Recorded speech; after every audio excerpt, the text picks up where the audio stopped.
Sir, പശ്ചിമേഷ്യൻ സംഘർഷം, Hormuz കടലെടുക്ക് തുറന്നു കിട്ടുന്നതിന് സഹായം അഭ്യർത്ഥിച്ച് US പ്രസിഡന്റ് ട്രംപ് മോദിയെ ഫോണിൽ വിളിച്ചിരിക്കുന്നു. നമ്മുടെ സ്ഥാനാപതി സെർജിയോ ഗോർ ഇത് വ്യക്തമാക്കിയിട്ടുണ്ട് സാമൂഹിക മാധ്യമങ്ങളുടെ. മോദിയും ഇത് സാമൂഹിക മാധ്യമങ്ങളുടെ എക്സിൽ കുറിച്ചിട്ടുണ്ട്. ഒടുവിൽ എല്ലാ പേരും മോദിയിൽ അഭയം പ്രാപിക്കുന്ന, മോദിയുടെ സഹായം ചോദിക്കുന്ന ഘട്ടത്തിലാണ്. ഇത് എത്രയും പെട്ടെന്ന് അവസാനിക്കാനുള്ള സാധ്യത ഉണ്ടോ? സാർ, യുദ്ധം അവസാനിക്കുകയോ ഇല്ലയോ എന്നതിനേക്കാൾ കൂടുതൽ യുദ്ധം അവസാനിച്ചേ പറ്റുള്ളൂ. അതിനേക്കാൾ കൂടുതൽ പ്രശ്നം, അല്ലെങ്കിൽ കൂടുതൽ പ്രാധാന്യം, വേൾഡ് പൊളിറ്റിക്സ് മോഡിസിൻ്റെതായി. ഒരു കാലഘട്ടത്തിൽ ലോക രാഷ്ട്രീയം നിയന്ത്രിച്ചുകൊണ്ടിരുന്നത് അമേരിക്കൻ പ്രസിഡന്റ് ആണെങ്കിൽ ഇന്ന് മോദി സെൻറ്റേഡാണ് ലോക രാഷ്ട്രീയം. ഇതിലേതൊരു ഇന്ത്യക്കാരനും അഭിമാനിക്കേണ്ടതാണ്. ഞാൻ ഇന്ത്യക്കാരനായതുകൊണ്ടും ഞാൻ 100% ഇന്ത്യക്കാരനായതുകൊണ്ട്, അച്ഛനും അമ്മയും ഇന്ത്യക്കാരാണ്. അപ്പം ഇന്ത്യക്കാരനായതുകൊണ്ടും ഞാൻ നരേന്ദ്രമോദിയെ ആരാധിക്കുകയും ബഹുമാനിക്കുകയും ചെയ്യുന്ന കാര്യം ഈ കാരണങ്ങളുകൊണ്ടാണ്. ഇവിടെ രാഷ്ട്രീയമല്ല സാറേ പ്രശ്നം. എന്താണ് പശ്ചിമേഷ്യയിൽ നടക്കുന്ന സാർ ആലോചിക്കണം. ഇപ്പം തന്നെ ഇറാഖ് അധിനിവേശം നടത്തിയില്ലേ അമേരിക്ക? ഇറാഖിൽ അവരെന്താ ചെയ്തത്? നേരെ ഇറാഖിലേക്ക് ചെന്ന് ഇറങ്ങി അവരെന്താ പറഞ്ഞുകൊണ്ടിരുന്നത്? രാസായുധം ഉണ്ടായിരുന്നു അല്ലേ? സദ്ദാം ഹുസൈൻ നല്ലതോ ചീത്തയോ എന്നുള്ള രണ്ടാമത്തെ കാര്യം. സദ്ദാം ഹുസൈൻ അവിടുത്തെ ഭരണാധികാരിയായിരുന്നു. നേരെ അവിടെ ചെന്ന് അവരിറങ്ങി സദ്ദാം ഹുസൈനെ അറസ്റ്റ് ചെയ്യുകയാണ്. കൈ വിലങ്ങുകൾ ഇട്ടുകൊണ്ട് കെട്ടിവരിഞ്ഞ് ഈ മനുഷ്യനെ കൊണ്ടുപോയി കോടതിയുടെ മുന്നിൽ, അമേരിക്കൻ ഗവൺമെൻറ് സ്ഥാപിച്ചൊരു കോടതിയുടെ മുന്നിൽ ഹാജരാക്കി അദ്ദേഹത്തിനെ തൂക്കിക്കൊല്ലുകയാണ്. രണ്ടാം ലോകമഹായുദ്ധത്തിന് ശേഷം കണ്ട ഏറ്റവും വലിയ ജനാധിപത്യപരമായ ഒരു കാര്യമല്ലേ സാർ അത്? എന്തൊരു ധാർഷ്ട്യമാണ്, എന്തൊരു ധിക്കാരമാണ് അമേരിക്ക കാണിച്ചത്. ചൈന എങ്ങനെ ചെയ്തു? റഷ്യ എങ്ങനെ ചെയ്തു? ഫ്രാൻസ് ചെയ്തു? ബ്രിട്ടൻ ചെയ്തു? ഇവരൊക്കെ ലോകശക്തികളല്ലേ? അവരാരും ചെയ്തില്ലല്ലോ. അമേരിക്കയുടെ ധിക്കാരമാണ് അവിടെ കണ്ടത്. ട്രംപിന് ധൈര്യമുണ്ടോ സാറേ? ഇറാനിൽ ചെന്നിറങ്ങി മസൂദ് പെസഷ്കിയാനെ അറസ്റ്റ് ചെയ്ത് കുറ്റവിചാരണ നടത്താൻ ട്രംപിന് ധൈര്യമുണ്ടോ? ഇല്ല. അവിടാണ് ഞാൻ പറഞ്ഞത്. ഇറാൻ ജനതയുടെ ഇച്ഛാശക്തി അളക്കുന്ന കാര്യത്തിൽ അമേരിക്ക പരാജയപ്പെട്ടു. എവിടെയാണ് അമേരിക്ക പരാജയപ്പെട്ടതെന്ന് ചോദിച്ചാൽ, അവിടുത്തെ മതമൗലികവാദിയായ അലി ഖൊമേനിയുടെ ഭരണത്തോട് ഇറാൻകാർക്ക് അഭിപ്രായ വ്യത്യാസമുണ്ട്. അവർക്ക്. അവിടുത്തെ സ്ത്രീകൾ ലോകത്ത് എവിടെയുള്ള സ്ത്രീകളെ പോലെ സ്വതന്ത്രരായിട്ട് ജീവിക്കാൻ ആഗ്രഹിക്കുന്നു. ഇഷ്ടമുള്ള വസ്ത്രം ധരിക്കാൻ അവർ ആഗ്രഹിക്കുന്നു. സ്കൂളിൽ പോകാൻ ആഗ്രഹിക്കുന്നു. സർവകലാശാലകളിൽ പോകാൻ ആഗ്രഹിക്കുന്നു.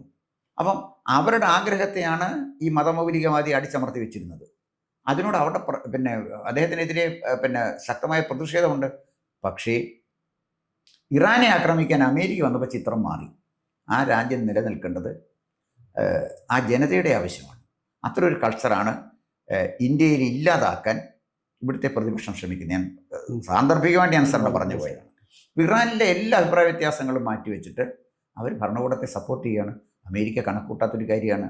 അമേരിക്ക ധരിച്ചു വെച്ചിരുന്നത് ഇറാൻ ജനത തന്നെ ഗവൺമെൻറ്റിനെതിരായിട്ട് മാറും. അലി ഖമേനിയെ കൊന്നുകളഞ്ഞപ്പോൾ ഇവരെല്ലാവരും കൂട്ടത്തോടെ അമേരിക്കയെ സപ്പോർട്ട് ചെയ്തുകൊണ്ട് ഇറങ്ങും എന്നൊക്കെയാണ് അമേരിക്ക കരുതിയിരുന്നത്. അത് പരാജയപ്പെട്ട് ഈ പ്രശ്നം ഇന്ന് തീർക്കണമെങ്കിൽ നരേന്ദ്രമോദി ഇടപെട്ടെങ്കിലേ പറ്റുള്ളൂ. കാരണം മസൂദ് പെസഷ്കിയാനോടും അതുപോലെ തന്നെ നെതന്യാഹുവിനോടും ഒരുപോലെ സംസാരിക്കാൻ അദ്ദേഹത്തിനല്ലേ പറ്റുള്ളൂ. ഒപ്പം ട്രംപിനോടും, വേണ്ടി വന്നാൽ പുട്ടിനോടും, അത്യാവശ്യ സന്ദർഭങ്ങളിൽ ഷീ ജിൻപിങ്ങിനോടും സംസാരിക്കാം. സാറേ, ഒരു നിസ്സാര കാര്യമാണ്, ആലോചിച്ച് നോക്കിയിട്ട്. അപ്പോൾ ഇവിടെ അതാണ് ഞാൻ പറഞ്ഞത്, മോദി സെൻറ്റേഡായി. അമേരിക്കപ്പെട്ട പാടെന്ന് പറഞ്ഞാൽ ട്രംപിൻ്റെ രാഷ്ട്രീയ ജീവിതത്തിൽ അദ്ദേഹം ചെയ്ത ഏറ്റവും വലിയ വിഡ്ഢിത്തമാണ് ഇറാൻ ആക്രമണം. ഇറാനിലെ ജനതയുടെ ഇച്ഛാശക്തിയെ ബോംബ് വെച്ച് തകർക്കാൻ ഒക്കില്ല. അമേരിക്കയ്ക്ക് ചെയ്യാൻ ഒക്കുന്നത് ഇറാനിൽ കുറച്ച് ബോംബുകളിടാം. ഇപ്പം അമേരിക്കയ്ക്ക് തിരിച്ചടി നേരിട്ടുണ്ടെന്ന് സാർ ശ്രദ്ധിച്ചോ? അമേരിക്കയെ ഇറാൻ പ്രതിരോധിച്ചുകൊണ്ടിരിക്കുകയാണ്. ദിഗോ ഗാർഷ്യയ്ക്ക് അടുത്ത് അവർ മിസൈൽ അയച്ചു. ദിഗോ ഗാർഷ്യ ദ്വീപിനടുത്തേക്ക് അവർ മിസൈൽ അയച്ചു. ദിഗോ ഗാർഷ്യ അവിടെ സ്ഥാപിച്ചതിന് ശേഷം അമേരിക്ക ആദ്യമായിട്ടാണ് ദിഗോ ഗാർഷ്യയിലെ അമേരിക്കൻ താവളം ആക്രമിക്കപ്പെടുന്നത്. രണ്ടാം ലോകമഹായുദ്ധത്തിന് ശേഷമുള്ള കാര്യമാണ് ഈ പറയുന്നത്. ഇസ്രായേലിലേക്ക് അയൺ ഡോമുള്ള രാജ്യമാണ് ഇസ്രായേൽ. അവിടേക്ക് അവർ ബോംബുകളിടുന്നു. അപ്പോൾ അമേരിക്കയ്ക്ക് ഒരു കാര്യം ബോധ്യമായി, ആരോ ശക്തന്മാർ പിന്നിലുണ്ട്, ഇറാൻ്റെ പിന്നിലുണ്ട്. അല്ലെങ്കിൽ ഇറാൻ മാത്രം ചെയ്യാൻ പറ്റില്ല. അവിടെയാണ് ഈ റഷ്യയുടെ S-400 എന്ന് പറയുന്ന മിസൈലിൻ്റെ പ്രാധാന്യം നമ്മൾ കാണുന്നത്. അമേരിക്ക വലിയ പ്രചരണം കൊടുത്തിരുന്നത് അറിയാം. F-35 അത് സ്റ്റെൽത്ത് വിമാനമാണ്. റഡാറിൽ നിന്ന് അപ്രത്യക്ഷമാകും. അത് ചെയ്യും, ഇത് ചെയ്യും, ഭയങ്കര കാര്യങ്ങളാണ്. ഇതൊക്കെയാണ് അവർ വിചാരിച്ചു വെച്ചിരുന്നത്. S-400 മുന്നിൽ ഒന്നുമല്ല എന്നാണ് ഇപ്പോൾ ഇറാനിൽ നടക്കുന്ന യുദ്ധങ്ങൾ തെളിയിച്ചുകൊണ്ടിരിക്കുന്നത്. F-15 വിമാനം ഉണ്ടായിരുന്നു. അതാണ് നമ്മുടെ കുറച്ചു കാലം നമ്മുടെ പുതപ്പച്ചിട്ടേക്കായിരുന്നു, നമ്മുടെ തിരുവനന്തപുരത്ത് പുതപ്പച്ചിട്ടേക്കായിരുന്നു. അപ്പം അത് കഴിഞ്ഞപ്പോഴാണ് മോദി പറഞ്ഞത് ഞങ്ങൾക്ക് ഈ F-15 വേണ്ട, അതിനെക്കാട്ടി നല്ല യുദ്ധവാൻ ഇവിടെ ഉണ്ട്, ഞാൻ കൗണ്ട് ഇത് സംഭവമേ വേണ്ട, ഈ ചക്കട സാധനം വേണ്ട എന്ന് പറഞ്ഞു. അപ്പം അമേരിക്കയ്ക്ക് ആയുധശേഷിയിലുണ്ടായിരുന്ന മേൽക്കൈ നഷ്ടപ്പെടുന്നു എന്നാണ് ഇറാൻ്റെ സംഭവം തെളിയിക്കുന്നത്. ഹോർമോസ് കടലിടുക്ക് തുറന്നു തന്നില്ലെങ്കിൽ ബലം പ്രയോഗിക്കും എന്ന് പറഞ്ഞപ്പോൾ ഇറാൻ ഭരണാധികാരി പെസഷ്കിയാൻ പറഞ്ഞ എന്താണ്, ഞങ്ങൾക്ക് തുറക്കാൻ സൗകര്യമില്ല, താൻ ചെയ്യാനുള്ള ചെയ്തോളാൻ പറഞ്ഞു. ചർച്ചയ്ക്ക് ഞങ്ങൾ ഇറാൻ തയ്യാറായിരിക്കുകയാണ്, അങ്ങനെ ചർച്ച ചെയ്യാമെന്ന് പറഞ്ഞാണ് നിർത്തിയിരിക്കുന്നതെന്ന് പറഞ്ഞാൽ ചർച്ചയ്ക്കേ ഞങ്ങൾ നിങ്ങളെ വിളിച്ചിട്ടില്ല. സാറേ, അമേരിക്കൻ പ്രസിഡന്റ് ഇതിനെക്കാട്ടി വലിയ അപമാനമുണ്ടോ? തന്നെ ആര് ചർച്ചയ്ക്ക് വിളിച്ചു എന്നാണ് ചോദിച്ചതിൻ്റെ കാര്യം. ഒരു ചർച്ചയ്ക്ക് ഞങ്ങളാരും വന്നില്ലല്ലോ. താൻ തന്നെ പറയുന്നു ചർച്ചയുണ്ടെന്ന്, താൻ തന്നെ പറയുന്നു ചർച്ചയില്ലെന്ന്. ഞങ്ങളൊന്നും തന്നെ വലിയ ഗൗരവമായിട്ട് എടുത്തിട്ടില്ല, ഒന്നും ചെയ്യാനില്ല. അമേരിക്ക ഭയന്ന് നിൽക്കുകയാണ് സാറേ. ഭയന്ന് നിൽക്കുകയെന്ന് മാത്രമല്ല, ഈ യുദ്ധത്തിന് വേണ്ടി വരുന്ന വലിയ ഭീമമായ ചെലവിൽ അമേരിക്കൻ സമ്പദ്ഘടനയ്ക്ക് വലിയ വില കൊടുക്കേണ്ടി വരും. എന്തിനു വേണ്ടി, ആർക്ക് വേണ്ടിയാണ് യുദ്ധം ചെയ്യുന്നത്? ഈ യുദ്ധത്തിന് ചെലവഴിക്കുന്ന പണം, 7ാം കപ്പൽപ്പട വന്നാലും ശരി, വേറെ ഏത് സൈന്യം വന്നാലും ശരി, ഈ വിമാനങ്ങൾ ഉപയോഗിക്കുന്നതൊക്കെ അമേരിക്കയുടെ പണം ഉപയോഗിച്ചല്ലേ. ഈ ഓരോ പ്രാവശ്യം ഇത് ഉപയോഗിക്കുമ്പോൾ, ഈ മിസൈൽ ഉപയോഗിക്കുമ്പോൾ ഇവർക്ക് വലിയ ബുദ്ധിമുട്ടാണ് ഉണ്ടാകുന്നത്. ഒന്നാമത്തെ കാര്യം, ഒരു മിസൈൽ, അമേരിക്കൻ മിസൈലിന് 2 കോടി രൂപയാണ് കണ്ട അതിൽക്കുള്ള വില വരുന്നത്. അതേസമയം ഇറാൻ്റെ കയ്യിലിരിക്കുന്ന ഡ്രോണിന് 1.5 ലക്ഷം രൂപയേ ഉള്ളൂ. 1.5 ലക്ഷം രൂപയുള്ള ഒരു ഡ്രോൺ തകർക്കണമെങ്കിൽ 2 കോടി രൂപ ചെലവുള്ള മിസൈൽ ഉണ്ടെങ്കിലേ പറ്റുള്ളൂ. ഇതാണ് അമേരിക്ക എന്ന് പെട്ടിരിക്കുന്ന ഗതികേടെന്ന് പറയുന്നത്. ഇതൊരിക്കലും അമേരിക്ക കണക്ക് കൂട്ടിയിരുന്നിട്ട് കാര്യമല്ല. അമേരിക്കയ്ക്ക് ഏറ്റ അടിയാണ്. അമേരിക്ക സാറിന് അറിയാമല്ലോ, ചരിത്രത്തിൽ നിന്ന് പാഠം പഠിക്കാത്തൊരു രാജ്യമാണ് അമേരിക്ക. ഈ 2ാം ലോക മഹായുദ്ധത്തിന് ശേഷം അവർ വിയറ്റ്നാമിൽ പോയി യുദ്ധം ചെയ്യാൻ വാങ്ങി. എത്ര കാലം യുദ്ധം ചെയ്തു സാറേ? 18 ആണ്ടുകൾ യുദ്ധം ചെയ്തില്ലേ? എന്നിട്ട് എന്ത് സംഭവിച്ചു? ആ വിയറ്റ്നാമിലെ കർഷകരല്ലേ അമേരിക്കൻ പട്ടാളക്കാരെ കൊന്നൊടുക്കി. അവർ നാപ്പാം ബോംബ് സഹിതം അവിടെ ഉപയോഗിച്ചു. ലോകത്തൊരു ഭരണാധികാരിയും ചെയ്യാത്ത ക്രൂരകൃത്യമാണ് നാപ്പാം ബോംബ്. മനുഷ്യ ശരീരം നിന്ന് കത്തും നാപ്പാം ബോംബ് ഉപയോഗിച്ചത്. അതാണല്ലോ പെൺകുട്ടിയുടെ ഫോട്ടോയൊക്കെ പുലിസർ അവാർഡ് കിട്ടിയ അറിയാമല്ലോ. അത് പൊക്കോട്ടെ.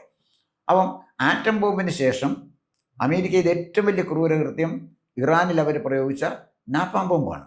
അപ്പോൾ അമേരിക്ക ഏത് ക്രൂരകൃത്യം ചെയ്യുന്നത്? എന്നിട്ട് അവൻ ജയിച്ചു. അവിടെ തോറ്റു തുന്നമ്പാടി തിരിച്ചു പോരേണ്ടി വന്നില്ലേ? അഫ്ഗാനിസ്ഥാനിൽ കൊണ്ടുപോയി പട്ടാളക്കാരെ ഇറക്കി. ഒരു സുപ്രഭാതത്തിലെല്ലാം തൂത്തുവാരി അഫ്ഗാനിസ്ഥാനിൽ നിന്ന് പോരേണ്ടി വന്നു. അമേരിക്ക ഇത്തരം യുദ്ധത്തിൽ നേരിട്ട് ഏർപ്പെടുത്തതെല്ലാം അമേരിക്ക പരാജയപ്പെട്ടു. അമേരിക്ക ചെയ്യുന്നത് പിന്നിൽ നിന്ന് കളിക്കുന്ന കളിയാണ്. അപ്പോൾ പാകിസ്ഥാൻ ആയുധം കൊടുത്തിച്ച് ഇന്ത്യ ആക്രമിക്കാൻ പറയും. അപ്പോൾ ഇന്ത്യയും പാകിസ്ഥാനും അമേരിക്കയുടെ ആയുധം വാങ്ങിക്കുമായിരുന്നു. ഈ കലാപരിപാടി മോദിയിലേ നിർത്തിക്കൊടുത്തത്. ഓപ്പറേഷൻ സിന്ദൂറോടുകൂടി ചൈനയുടെയും അമേരിക്കയുടെയും വിമാനങ്ങളും അവരുടെ പ്രതിരോധ സംവിധാനങ്ങളും പരിപൂർണമായിട്ട് പാളുന്നില്ലേ നമ്മൾ കണ്ടത് നമ്മുടെ ഓപ്പറേഷൻ സിന്ദൂറിൻ്റെ മുന്നിൽ. അതിന് നമ്മളെ വലിയൊരു പരിധി വരെ സഹായിച്ചത് S-400 ആണ്. അതിന് മാറ്റം വരുത്തിയാണ് നമ്മൾ സുദർശന ചക്ര ഡെവലപ്പ് ചെയ്തത്. ഈ സുദർശന ചക്ര വെച്ച് ഇവരെ എല്ലാം നമ്മൾ റെഡിയാക്കി. പക്ഷേ ഉക്രൈൻ്റെ മിസൈലുകളെ പ്രതിരോധിക്കാൻ ഫലപ്രദമായിട്ട് S-400 കഴിഞ്ഞിട്ടില്ല. അപ്പോഴാണ് അവർ ചോദിച്ചത്, ഞങ്ങൾ ഈ തന്ന S-400 നിങ്ങൾ ഇന്ത്യൻ ശാസ്ത്രജ്ഞന്മാരെന്താ ചെയ്തത്? അപ്പം നമ്മൾ ഇന്ത്യ നേടിയൊരു വലിയ നേട്ടത്തെ കൂടെ കുറിച്ച് കാണാം ഈ പശ്ചിമേഷ്യയെക്കുറിച്ച് പറയുമ്പോൾ. അപ്പോൾ പശ്ചിമേഷ്യയിലുള്ള പ്രശ്നം അമേരിക്കയ്ക്ക് എങ്ങനെയെങ്കിലും ഈ പശ്ചിമേഷ്യയിൽ നിന്ന് തലയൂരിയാൽ മതി. അവർ വിചാരിച്ചാൽ ഹോർമോസ് കടലിടുക്ക് തുറക്കാൻ പറ്റില്ല. ഹോർമോസ് കടലിടുക്ക് അടച്ചിടാൻ ഇറാൻ ഭരണാധികാരി വെച്ചാൽ അടച്ചിടും. പക്ഷെ എന്താ ചെയ്യാത്തതെന്ന് വെച്ചാൽ അമേരിക്ക ഭയന്നല്ല, ലോകം ഇറാനെതിരായിട്ട് മാറും. ഇപ്പം തന്നെ അവർ കാണിച്ച മണ്ടത്തരം, UAE പോയി എന്തിനാ സാറേ പിന്നെ ഈ ഡ്രോൺ ഉപയോഗിച്ച് ആക്രമിക്കുന്നത്? ഖത്തർ എന്താണ്, കുവൈറ്റ് എന്താണ്, അവരവരുടെയൊക്കെ രാജ്യം മര്യാദയ്ക്ക് അവർ താമസിക്കുന്ന ആളുകളില്ലേ. അവിടെയൊക്കെ അമേരിക്കൻ താവളം ഉള്ളിടത്തൊക്കെ ആക്രമിക്കുമെന്ന് പറഞ്ഞാൽ ആ ഒരു ധിക്കാരം ശരിയാവില്ല. അതോടുകൂടിയാണ് ലോക ജനത ഇറാനെതിരെ തിരിഞ്ഞത്. അതേസമയം ഇറാൻ അമേരിക്കയെ മാത്രം റെസിസ്റ്റ് ചെയ്തുകൊണ്ട് പ്രതിരോധിച്ചുകൊണ്ട് നിന്നിരുന്നുവെങ്കിൽ ഇറാൻ കുറേ കൂടി ഒരു അംഗീകാരം കിട്ടുമായിരുന്നു. UAE പോയി അവർ ഒരു കാരണവശാലും ഇടപെടാത്തവരുടെ മുകളിൽ കൊണ്ടുപോയി ബോംബിടാൻ പോയപ്പോഴാണ് ഇവർക്ക് തകരാറ് സംഭവിച്ചത്. ഇവിടെ ഈ പശ്ചിമേഷ്യയിലെ ഈ യുദ്ധം മറ്റൊരു കാര്യം കൂടെ വരുന്നുണ്ട്. ഞാൻ കഴിഞ്ഞ ദിവസം ഗൾഫിലെ ഒരു മുതിർന്ന ബിസിനസ്സുകാരനുമായിട്ട് ഞാൻ സംസാരിച്ചു. അദ്ദേഹം പറഞ്ഞത് പശ്ചിമേഷ്യയിലെ യുദ്ധം ഇന്ത്യക്ക് വലിയ സാധ്യത തരുമെന്നാണ്. വലിയ സാധ്യത ഇന്ത്യക്ക് തരുന്നത്. അത് വളരെ രസകരമായിരുന്നു അദ്ദേഹത്തിൻ്റെ പറഞ്ഞത്. ഒരുപാട് നാശനഷ്ടങ്ങൾ UAE വന്നിട്ടുണ്ട്, കുവൈറ്റിൽ വന്നിട്ടുണ്ട്, ഖത്തറിൽ വന്നിട്ടുണ്ട്. ഇവിടെയൊക്കെ അവർക്ക് ധാരാളം എഞ്ചിനീയർമാരെ വേണം. ഇന്ത്യൻ എഞ്ചിനീയർമാർക്ക് അവിടെ വലിയ ഡിമാൻഡാണ്. മറ്റൊന്ന്, അവർക്ക് സ്കിൽഡ് വർക്കേഴ്സിനെ വേണം. അമേരിക്കയിൽ ഒരു സ്കിൽഡ് വർക്കർ എടുക്കണമെങ്കിൽ $1 സ്ഥാനത്ത് കാശ് കൊടുക്കണം.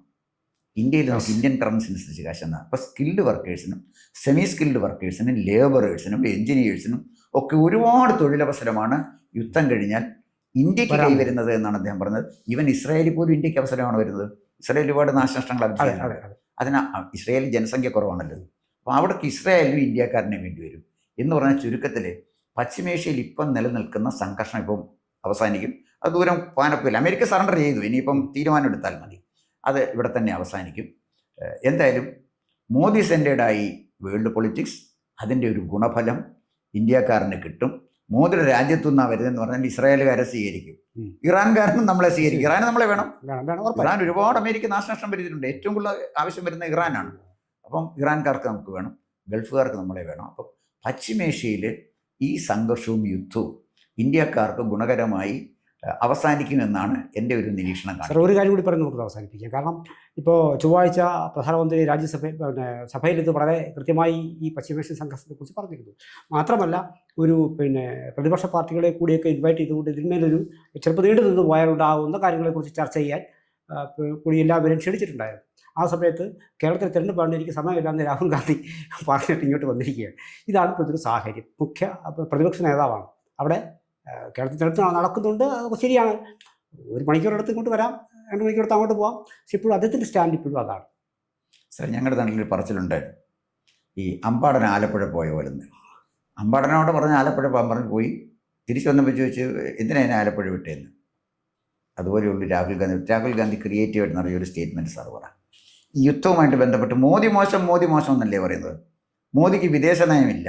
ഇതായിരുന്നല്ലോ പിന്നെ ഒരു കൂടെ അദ്ദേഹത്തിന് ഒരു നല്ലൊരു ഈ ഈനാമ്പേച്ചയ്ക്ക് മരപ്പെട്ടി കൂട്ടെന്ന് പറഞ്ഞാലേ ജയറാം രമേശ് മണ്ഡലത്തിനെ കൂടെ കിട്ടിയിട്ടുണ്ട്.